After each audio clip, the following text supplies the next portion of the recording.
Concernant l'homéostasie du sommeil, les cycles veille-sommeil en eux-mêmes, de manière intrinsèque, c'est une autre dimension qui est très altérée chez les patients avec un TDAH, un trouble déficit de l'attention avec ou sans hyperactivité. Ce qui est d'abord observé, c'est que l'activité diurne en fait, se poursuit la nuit. Les patients, malheureusement, vont aussi davantage bouger, davantage d'avoir d'éveil nocturne, davantage fragmenter leur sommeil la nuit. Et les traitements du TDAH, notamment le méthylphénidate, les amphétamines, les nouveaux traitements, vont permettre de diminuer les symptômes du TDAH aussi nocturnes et vont permettre de mieux dormir. Donc c'est vraiment important de bien traiter le TDAH chez les patients qui en ont un.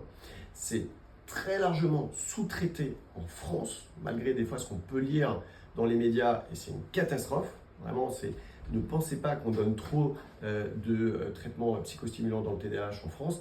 C'est faux par rapport aux autres pays, par rapport à la prévalence de la maladie, à la sévérité de la maladie. Les patients sont très largement sous-traités. D'accord ? Ce qui n'est pas le cas dans d'autres maladies, des fois on parle des antidépresseurs, ce genre de choses, etc. Dans le TDAH, c'est une réalité qu'il faut avoir en tête et ça améliore aussi la nuit. Donc ce sommeil, il va être plus fragmenté, il va être associé à plus de mouvements, donc plus d'éveil nocturne. La latence d'endormissement est généralement plus longue. L'efficience du sommeil est moins bonne chez l'adulte, chez l'enfant. L'efficience, c'est le temps total de sommeil sur le temps passé au lit. D'accord ? Donc globalement, les gens passent plus de temps au lit pour essayer de dormir, mais moins dans leur lit. Donc cette efficience est moins bonne.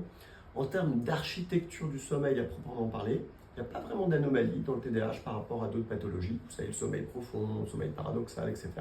Ce qu'on observe uniquement chez les enfants, c'est davantage de sommeil N1. Ce sommeil N1, c'est le stade 1, c'est un sommeil de transition entre l'éveil et en fait ce sommeil profond qui est récupérateur.